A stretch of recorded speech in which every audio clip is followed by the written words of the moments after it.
కళ్యాణ్, అప్పు వాళ్ళైతే అలా రాజు, కావ్య వాళ్ళ పెళ్లి సంఘటన అవన్నీ అయితే చెప్తూ ఉంటారు. అలా చెప్తూ ఉండేసరికి రాజు అయితే కరెంట్ పోయేసరికి వాళ్ళకి టార్చ్ వేసి వింటూ ఉంటాడు. తను పెళ్లిపేటల మీద కూర్చుంది.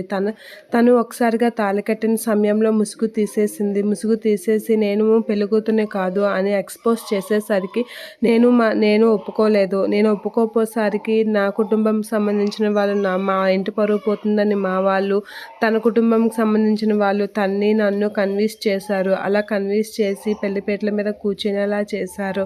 అలా పెళ్లిపేటల మీద కూర్చునేలా చేసేసరికి ఆఖరికి నేను తన మెడలో 3 ముళ్ళు వేయాల్సి వచ్చింది అనేది అంటూ ఉంటాడు కళ్యాణ్. అలా అనేసరికి రాజు ఒకసారిగా షాక్ అవుతూ ఉంటాడు. ఇది నిజమే, అది నా జీవితంలో కూడా జరిగింది అనైతే షాక్ అయ్యి అలా చూస్తూ ఉంటాడు. అలా చూసి ఒకసారిగా ఏంటి అని అయితే తల తిరిగినట్లుగా అయితే అనిపిస్తూ ఉంటుంది. ఇక రాజుకి అలా తల తిరిగినట్లుగా అనిపించేసరికి కావ్య వీళ్ళైతే అలా చూస్తూ ఉంటారు. అలా రాజుకి తల తిరిగినట్లుగా అనిపించేసరికి కావ్య వీళ్ళందరూ అయితే ఏం జరుగుతుందా అని అయితే రాజు కాసి అయితే చూస్తూ ఉంటుంది.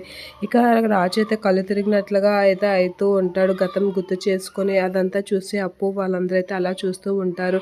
బావగారికి గతం గుర్తుకొచ్చిందా ఏంటి అని అయితే అనుకుంటూ ఉంటారు. ఇక అప్పు వాళ్ళందరూ అయితే అలా రాజు కళ్ళు తిరిగి పడిపోయేసరికి చూసి షాక్ అవుతూ ఉంటారు. నిజమే, నా బావకి గతం గుర్తొస్తుందా అని అయితే అలా చూస్తూ ఉండిపోతుంది అప్పు. కావ్య కూడా అలా చూస్తూ ఉంటుంది రాజు వైపు.